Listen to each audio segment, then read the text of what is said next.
welcome back to Medicine for These Times. I am here with Laurence Cole. Thank you so much for being here, Laurence. It's great to be here.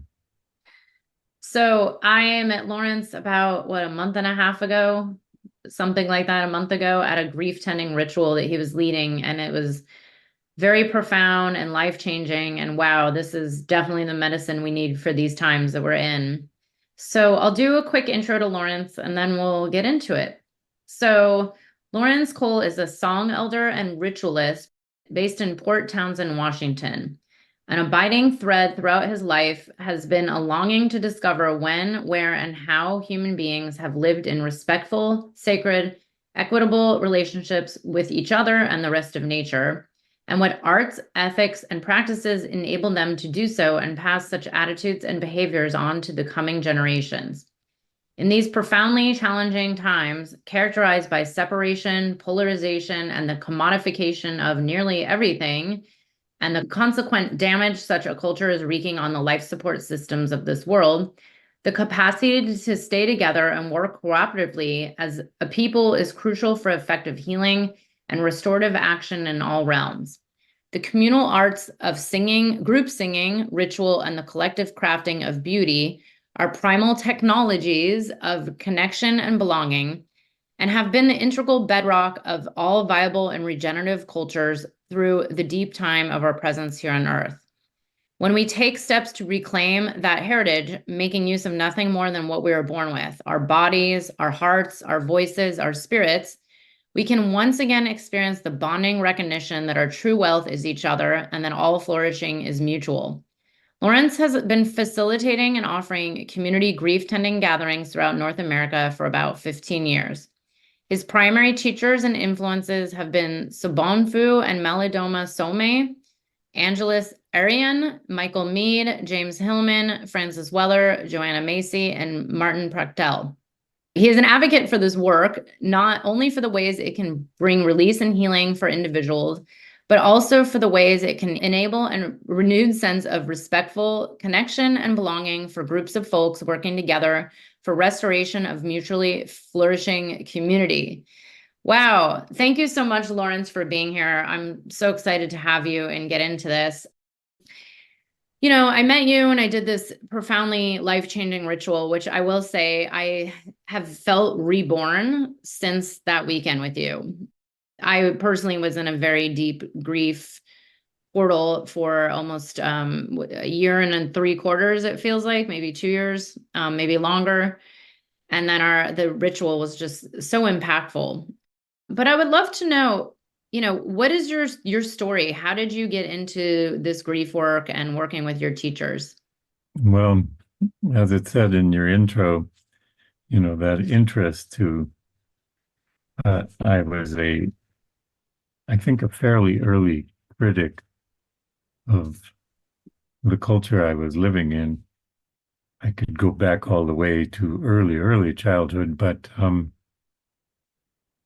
I think the first time that I really woke up was about at the age of 8. We we had moved to a valley in northeastern Oregon that had been the ancestral home of the Meade people, otherwise known as the Nez Perce people. There are archaeological sites in that territory. They were very widespread for thousands of years. In fact, that archaeological site goes back 16,500 years, one of the earliest sites ever found in North America. That's 165 centuries. Those of us who live here in our particular pigment of skin, have been maximum probably 4 centuries. So anyway, to learn what happened to those people and the way they were expelled, and in the little book in my grade school, reading about Chief Joseph as a young boy, going up into the mountains, being sent on a vision quest. I'd never heard of such a thing. And to find his true name and to see the energy of the the name reflecting his medicine, these kinds of things. I'm 8 years old. I'm going, my God, these people knew how to raise children and do these sorts of things. It was just a mind-blowing thing. I said, I need to learn about this stuff because I'm not liking what's happening here. And so I wanted to be a part of some reclaiming of what I sensed was a more genuine kind of being human beings.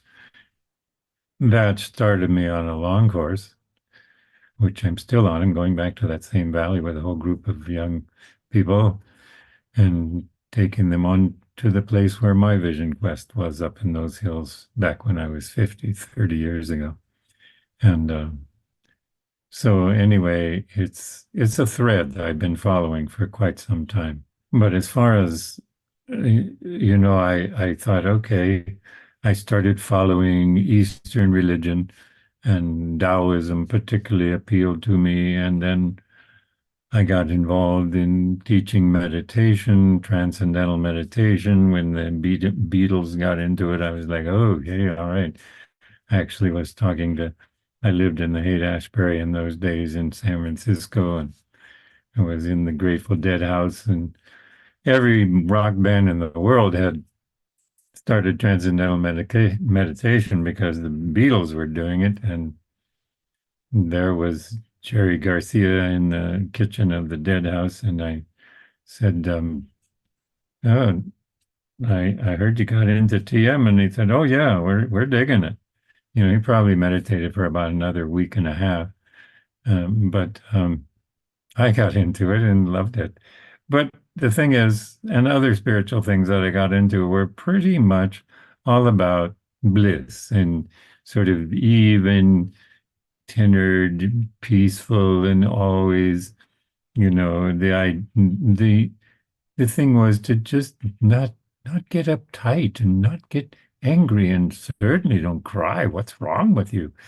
Picking up on the same old things that our whole culture had always been shaming of strong feeling, and so I went to finally I kind of left all those things because I thought I was dying emotionally, and I went to another community that was all about absolute blasphemous, radical honesty and ruthless compassion, as they called it. And that was interesting. It did crack me open. It was sort of the sledgehammer to getting my feelings going. But I thought there's got to be a middle way and a more established way of holding the whole emotional symphony in a way that's wholesome. And though after I left that last community, I saw a flyer, a friend of mine from that community who had also left. He said, "Hey, have you heard about these people from Africa?" Um, and that was Malidoma and Sobonfu Somé had been sent by their elders from Burkina Faso. They're part of the Dagara people in Burkina Faso, which had been a colonized country by the French. I don't know if it was called French West Africa or something like that, but at any rate, it's now called Burkina Faso, and that's where they were sent to the West. And the thing that struck me in the little brochure was they said in our community, holding grief together, doing grief ritual together is the glue of community. And I had been so interested all this time. I'd lived communally 6 ways from Sunday, and I just was like, okay, how do you make it work? And the thought that holding grief together was the way you kept reweaving the bonds of connection and belonging and caring for each other and respecting and seeing what each one is carrying and all that. And it that happens and then it fades and you think, okay, and then people don't seem to know how to bring it all back together. And so I was curious and I went to a gathering and it was life-changing, as you say. It can be very restorative in ways that are quite mysterious because it's comprehensive and beyond the, step one, step two kind of thing. It's just like boom, so a whole bunch of things happen rather mysteriously that seem to rewire us in a way. I don't even particularly like the word wiring. It's more just refreshing. It's sort of moistening the whole, ecology of soul, we might say. And so I, I was, it changed my life. And I continued to go to grief rituals with both Malidoma and Sobonfu, and then they separated at some point, but continued to do the work separately. And then so I would go to one or the other and spend time with them. And then, probably 15 or so years ago, after a long hiatus, I, a friend of mine I'd met at one of those gatherings. We were actually stuck in the Oakland airport for 4 hours waiting for a ride, and we really connected there. And then during the process of the ritual, we kept finding ourselves at each other's backs. In the work that we do, there's always someone at your back when you're doing your deep work. There's always someone with you and attending and mirroring your energy and that sort of thing. And sometimes more than one person, but in that case, it was for some reason we always kept finding ourselves going to the altar together uh, and then supporting each other. And so then nature just kept finding ways to putting us together on a random ferry boat ride or whatever. And finally, we just think, you know, what's up with you? Oh, I'm doing grief rituals. I'm doing my own grief. Oh, well, I'm coming. So I did, and I've been doing them for, like I say, about 15, 16 years.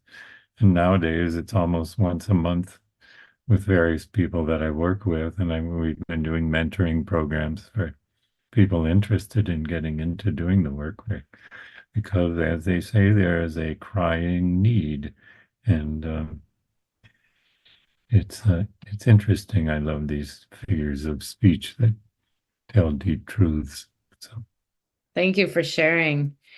Yeah, your ritual, this ritual turned out to be very different than I expected it to be. And I'll be honest, as someone who is really processing through a lot of grief for, a year and a half or almost 2 years straight, I actually almost didn't go because, immediately I just thought, oh, it's just going to be filled with grief the whole time and it's going to make it worse. And I was just starting to feel better. And I just thought this was going to keep the grief alive in kind of the way that I had been experiencing it for almost 2 years straight. But instead, it really, to me, I mean, I don't know what the right language is, but it transmuted it. It's like it moved it somewhere. It really felt like I was able to now hold the grief in a different way. And I'm wondering, what are your theories as to,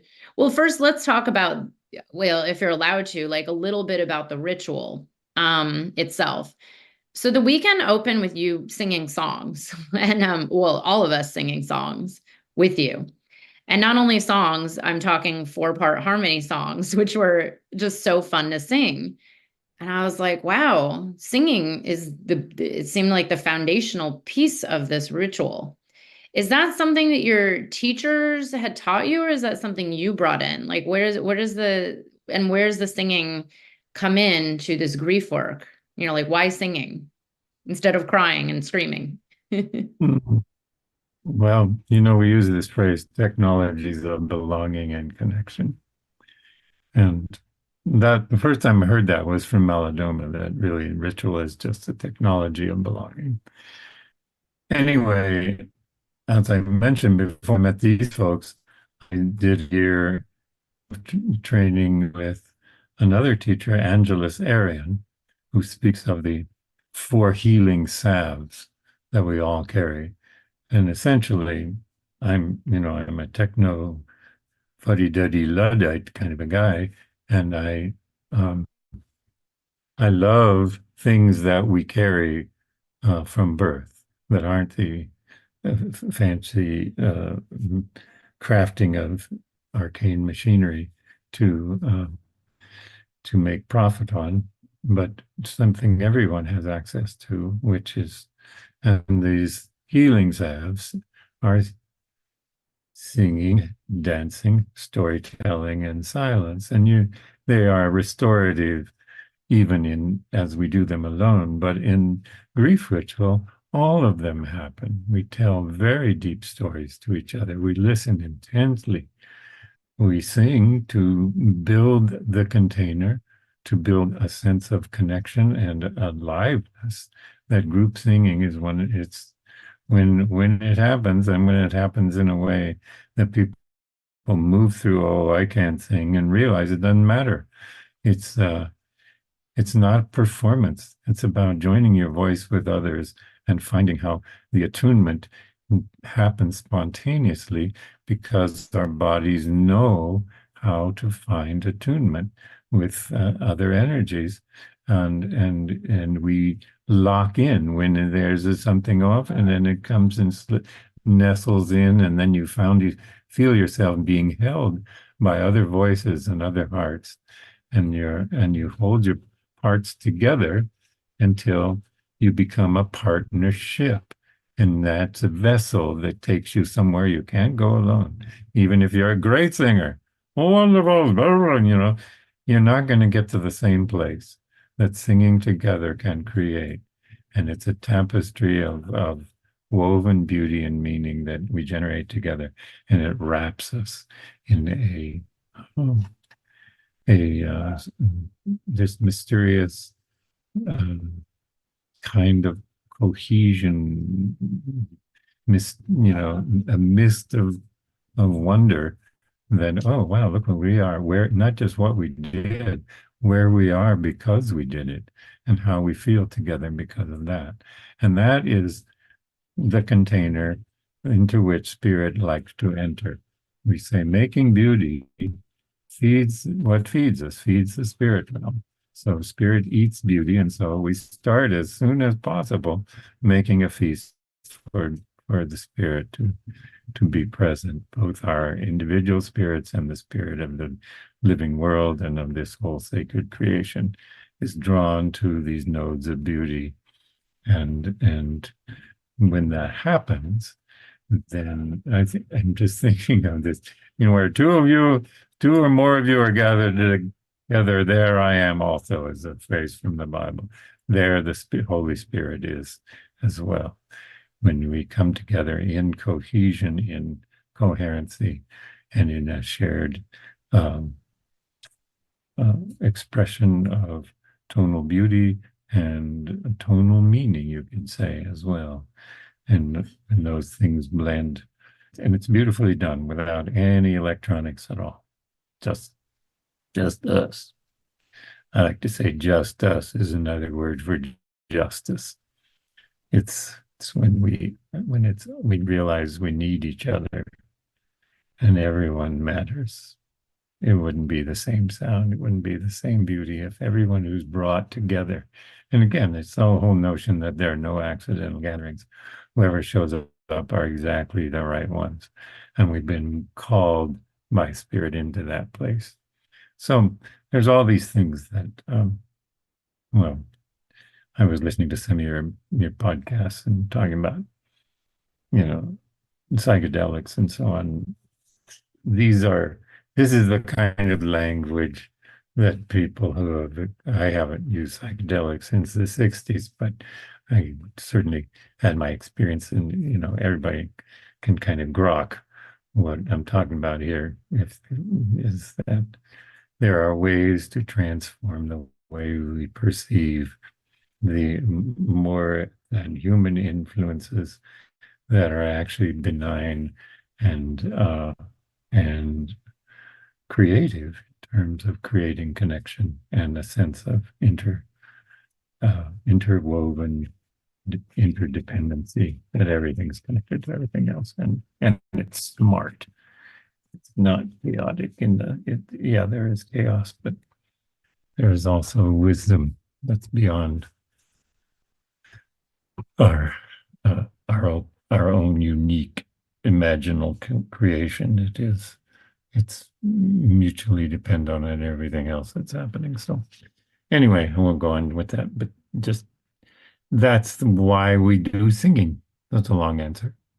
Um, that's why we move as beautifully as we can. And that's why when people do fall into like a connection where people are all moving together, and if there's something about that cohesion that seems to bring more spirit into the atmosphere, and that is noticed if you're someone who's gone to the shrine to do some to really release some deep feeling or get in touch with what wants to come that you haven't been able to fully locate. And you hear that voice, those voices behind you, and the drums are going, and the people are moving. There's a force field that says, you can do this, and we're with you. And it's tangible. You feel it. And it's like, so that it's literally having people at your back is I'm sure that's where that all came from, and it's marvelous because you come out of the whole experience realizing our real wealth is each other, that being a people together is what makes life um, not just doable, but gloriously a living privilege of and magnificent adventure of through being fully honest, fully disclosing, fully open, and trusting and vulnerable, and letting the currents of life begin to re-moisten the parched places in our souls. So that's how come we do this thing. Beautiful. Oh, such poetry there. I have tears in my eyes because, you know, so I went to this grief tending ritual. Thankfully, my friend had said one thing to me that sold me on it. She said something about this moves the grief, because I was concerned that I was just going to feel more grief and just be almost worse off. I will say this, it's interesting, I did it here in the community where I live, and I knew maybe 60% of the people there, maybe 70%, and some closer than others. But I have to say, ever since the grief ritual, I've seen a lot of these people just out and about, in my local community, and they all look different. Everyone feels different and looks different. A couple people in particular, one of them in particular I've known for many years, and she just seems like a completely different person. Her face has opened up. She seems more approachable, more vulnerable, and there's just such a deeper connection between us all now.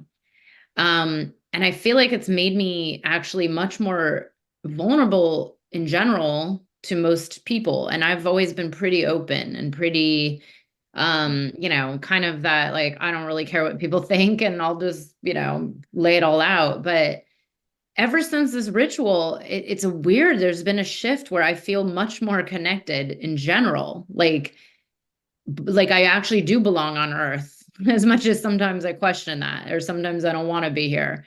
It's like all of a sudden there's a shift in the belonging.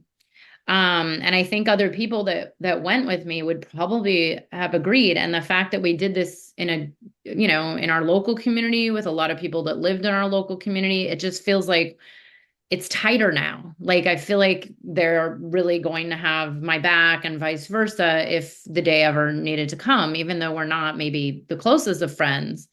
Is this something you hear a lot? I mean, is this kind of like what your teachers were talking about the grief ritual, or the grief, this grief work being the kind of glue of community and belonging? Is this potentially the answer to a lot of the world's problems, maybe?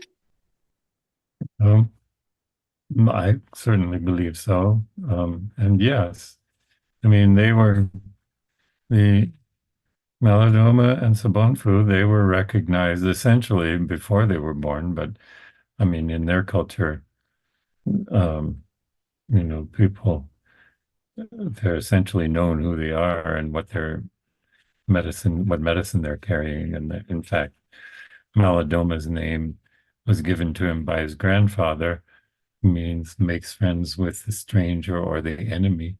In that case, it was these strange Europeans that came and were so so dismissive of the indigenous wisdom and ways, and so determined to extract as much from the landscape and subjugate the peoples, um, and doing it, like we all, if we have paid attention, know what colonialism was like everywhere. And Malidoma even suffered through 20, well, he was 4 when he went to the boarding school, the Jesuit boarding school, and was raised there, was beaten for speaking his language or saying his name or any of that. But when he escaped and returned, he was initiated. They thought maybe we can save him and turn him into a human being. We'll see what happens. And he survived his initiation, which was not guaranteed. And anyway, Sobonfu's name means keeper of the ritual. And these are things that are recognized from birth. They don't have the notion that people are born as an empty slate and or born depraved, which is more the standard notion of original sin and all that. It's like, no, they're a gift. They're born with a a collection of medicines that are woven in a unique way that's never been here before. So it's our job to help them through rites of passage and various kinds of challenges and guidances to get established, go through a sequence of initiations until you have a fully ripened elder. But it's not, they're never going to be more important than the day they're born because they come in fully loaded. And it's our job to help them remember the promise they've made before they were born. And so, and to bring that promise forward, we say people are, oh, there's so much promise. Of course, everyone does. And that's the vision of a people, is recognizing, oh, here's another person that's never been nothing like it ever. And it's absolutely critical. And the wisdom of the ancestors has brought it all together. And the ancestors include the more than human world. It's all interwoven into a meaningful process. You need to flow with it, cooperate with it, magnify it, but not see people as a little blank slate or seething with unnatural impulses that, that none of that. It's all the sense of how do we welcome and establish that sense of belonging from the get-go. And it's in the womb you establish it, you're singing their song, you're doing all these things while they're still in the womb. And you can tell in the womb, if you do any age regression work or whatever, and probably you may have experienced that, in the womb, if this is going to be a good place, if this is going to be a place for me to be all the things that I am. And for the most part, you pick up on, oh, I'm going to have to shut that down. I'm going to have to not show that. Or you get born, and pretty soon they're trying to correct you into the kind of thing that you can be, that you might somehow be useful in the economy and earn a living. Francis Weller calls that the most obscene phrase in the human lexicon, whatever. It's like, no, you are a treasure from the get-go. You don't have to earn anything. You just have to unfold the gift that you are and give it away. It's not, and generally, speaking of which, these are not money cultures. These are, yeah, we've strayed way off the path of how to be human beings in this world. So all of this stuff is this remembering, recalling back all the members of our um, remembrances of how it is to be part of a living whole. Perfect, because I've asked this for many years to so many people, and I'm sure we have the same answers or similar answers. But in this day and age of the fact that we are so connected more than ever, the internet, on Zoom, the phones, etc. People are just, really feeling so disconnected from themselves and one another. And then there's, especially probably like you see and I see, and a lot of my clients see, being in service to a lot of other people, um, how there's just such a lack of belonging and worthiness, and value in themselves, self-love, self-compassion. It's to me, this is kind of like the real epidemic, pandemic of our world.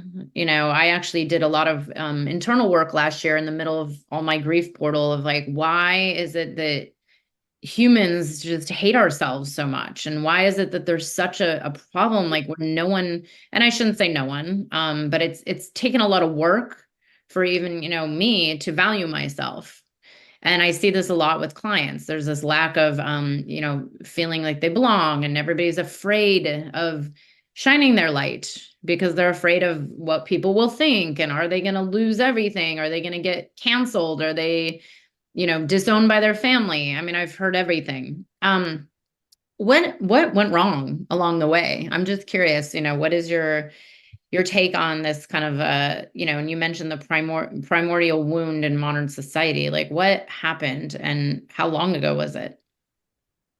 Well, I mean, I think about this quite a bit, but one of my teachers back in the 90s, I was studying a process, this kind of a shamanic approach to hypnotherapy. It was called transformational hypnotherapy, and the teacher was a true master, and she gave me the phrase, the primal wound is the break in belonging. And then later, when I heard Malidoma say that all this work that they're bringing is our technologies of belonging, and then when I heard Angela speak about the healing salve, singing, dancing, storytelling, and silence, that these are all technologies of belonging. But the earliest teachings, the earliest awarenesses, the earliest impressions are the thing that uh, have the deepest impact on that sense of belonging. If you're not born into a singing people, if you're not born into a welcoming people with those kinds of things happening right at that time. And anyway, there is that break in belonging happens very early.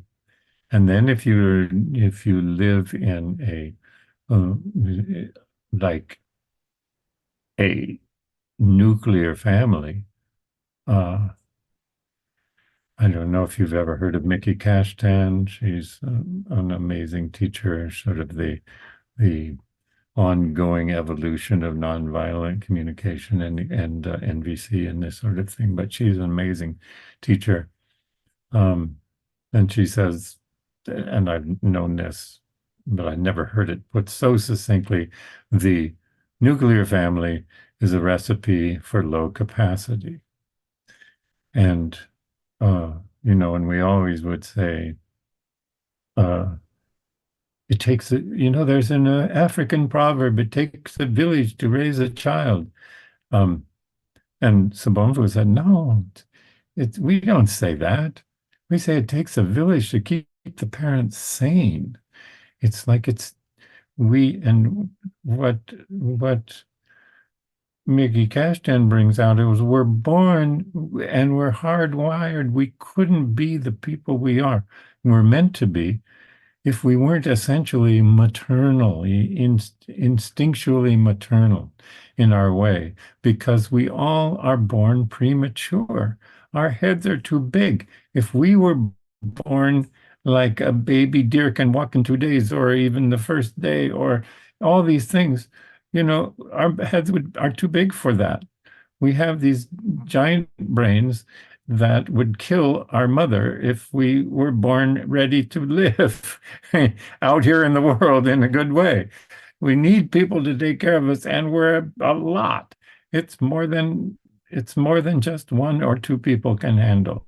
And of course, that was never the case. We lived in collections of people, you know, Malidoma say minimum 40 pairs of adoring eyes who are celebrating the arrival of this new bundle of medicine. And it's like you, children are passed from one to the other, and they grow up in multi-age groups, and there's never a sense that they don't fit and don't belong. They're celebrated by so many people, and everyone knows it's too much to just stay on the job 24/7 with a young child for the first 2 or 3 years. It takes a whole village to keep everyone in balance and to meet what Alice Miller called the narcissistic supplies of being the center of attention to many people. So that it shifts, of course. So it's not all left up to one or two people. That drives them crazy because it's more than can be handled. You need a whole community at your back and celebrating in that opportunity because we love, the time we get to spend with small beings is delicious to us, and we love being called auntie or uncle or grandpa or whatever, and so everybody gets that. And when you're all living together, but then you're full of a sense of worthiness. When that hasn't been there, and when parts of us have been shut down, particularly things like crying or anger or whatever, because it's too much, I get it, I can say, oh boy, you're really in pain right now. You can mirror that, and that's beautiful to be mirrored, and so on. And then someone else needs to come who's just come back from running or hunting or whatever, and they hand the baby to Ellen because they've got all this energy to help you because we're immature nervous system. So it's all this very early stuff that has to be taken up and furthered by a people and feeling valued in that because we know you're helpless. And so, but we still love you and we trust you and we know that you're carrying something important. And so we're never going to let you down until you're ready to get down. Does that make sense? And so you belong and you carry yourself like I am so groovy. And it's wonderful because it's not fear-based. It's a deep establishment, but it's bad for business. You want people to have a, as Martín Prechtel says, we're all hardwired with a longing to belong and a longing to be longed for. It's the essence. We want to be welcomed and valued and feel like I'm a good thing. And that longing to be longed for by your people is met. When it's not met, and it's not met at that deepest, most subconscious levels of early childhood and in the womb and everything, it's like it's perfectly, you come out perfectly made for living in an acquisitive culture of competitive culture for attention and for getting more and more and holding on and making sure that and being fear-based and all that. It's wonderful for capitalism. It's really good for business because people are trying to feel the longing to belong with belongings that the price is going up, folks, and you better just stay with the program and work harder. And it's a growth, it's a suicidal economy, but it starts on the basis of people not loving themselves and not trusting that they're a good thing. And it's right so it starts from the beginning. You can't run a revolution with a bunch of narcissistic, wounded people and think you're going to replace it with anything but more of the fucking same. Sorry. It's just, it's just insane. We have to start from the get-go. We have to go back to basics and learn what it means to belong. And how do we refresh that? And that's when we start coming back to grieving and using ritual in ways that helps us find our way back to the truth of what it means to be truly alive as a human being and as a people, not just a singular identity. James Hillman said, the self is not in community, the self is community. And it doesn't mean that you're some kind of monochrome thing, because community is just this rich diversity. Go into an old growth forest, go anywhere where life is let to interweave itself in its full splendor and abundance and mutual flourishing. It's an amazing thing. There's nothing there's so much diversity, and that's what people who have spent time in these more natural communities. Why is everybody? I thought tribal mind, everybody just all the same, dum-de-dum-de-dum.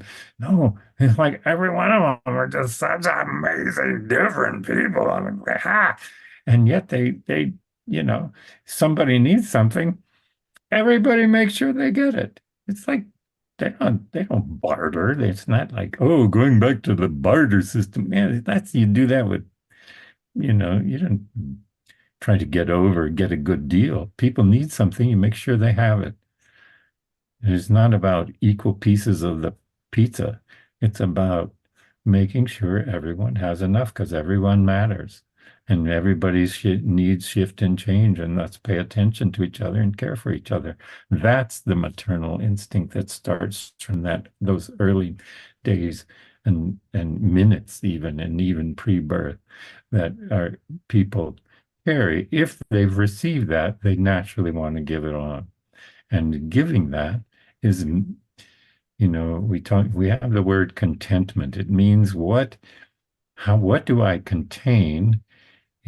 Are my contents, and are my contents coming from this abundant heart that wants to be emptied of its love, given into the world, into the immediate environment, and that's where I know myself as fully present and fully in the blend of love that makes the community work. And it also includes all kinds of space for grief and for frustration and anger and loss and all the other things that are going to happen anyway. But if you're doing it and holding it together, then you feel at your baseline is content. I am here. I am a good thing, and I love being available when someone's in need, because I take pleasure in the well-being of others. This is the essence of a true human soul, and it's not.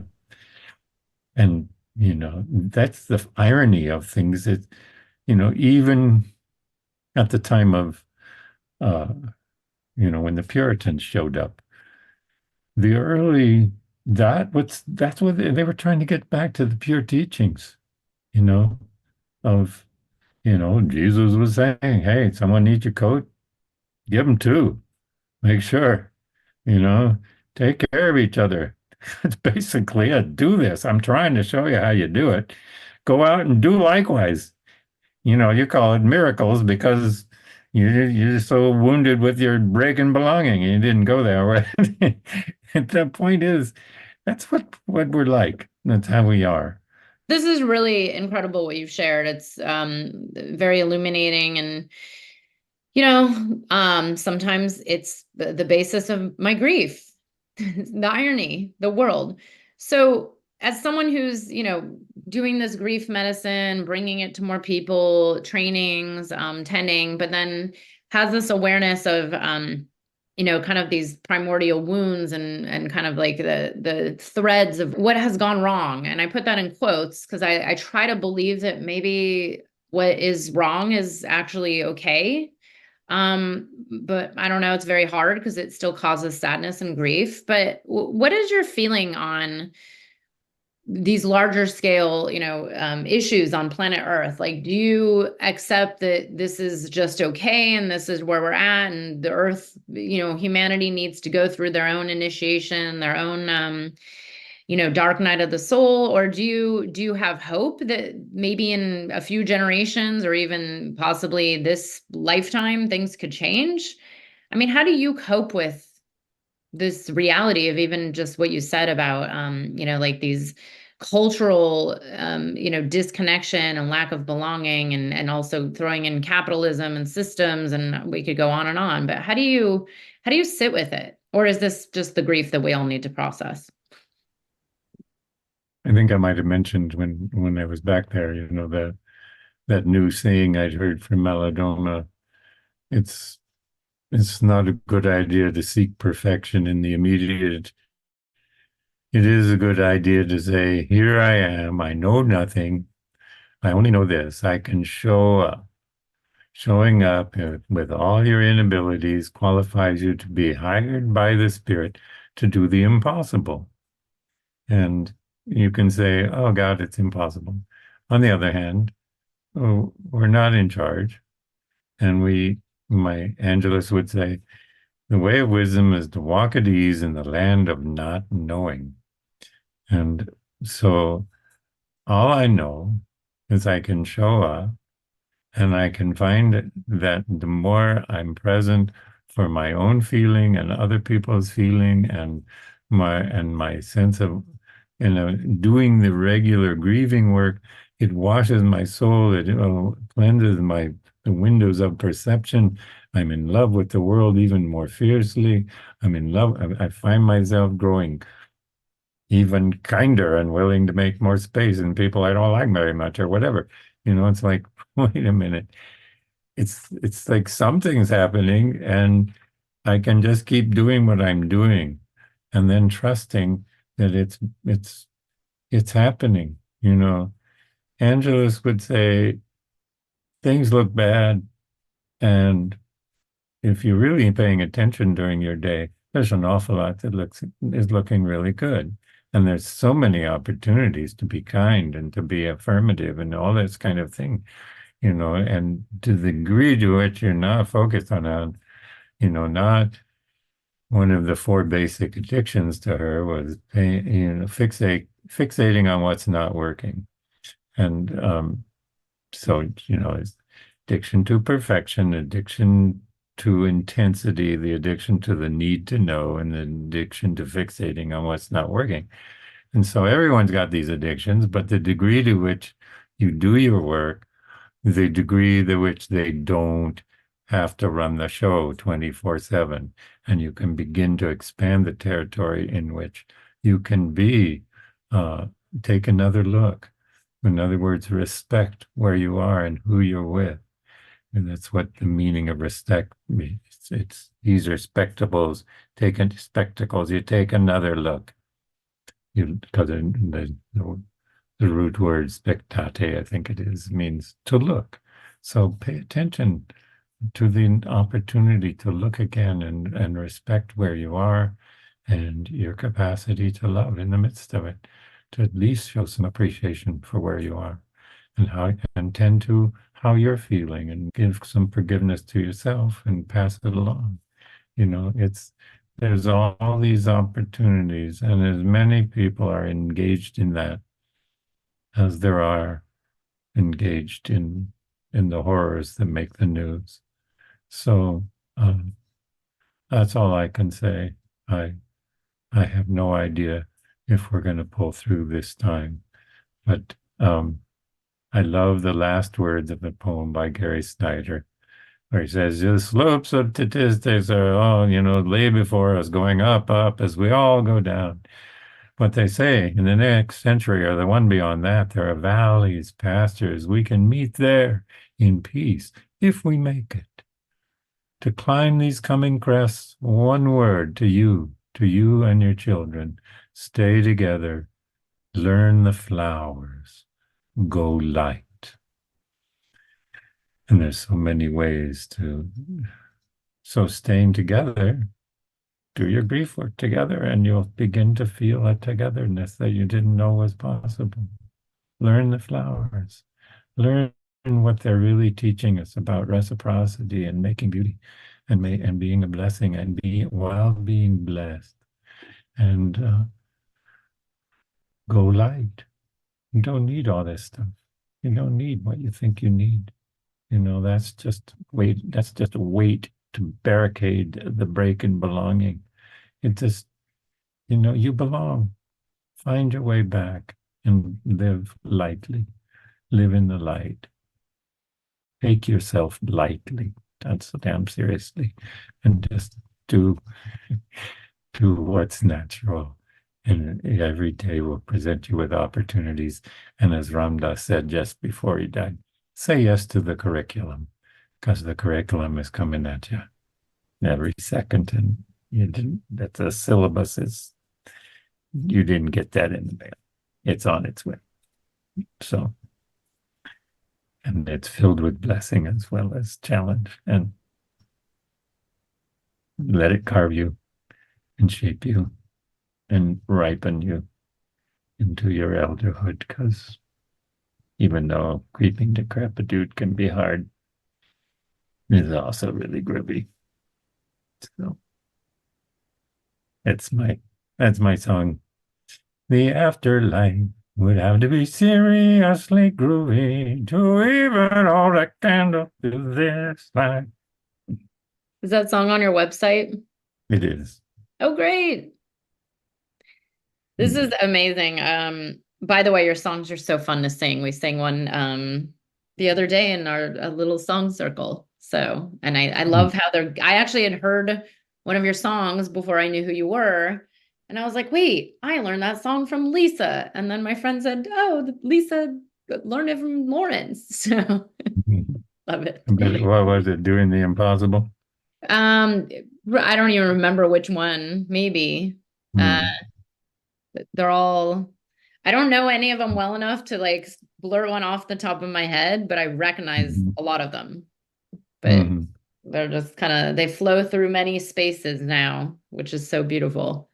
But I want to wrap up, but I want to ask you, where can people attend one of your grief tending rituals or trainings, or what do you have coming up over the next 6 to 12 months?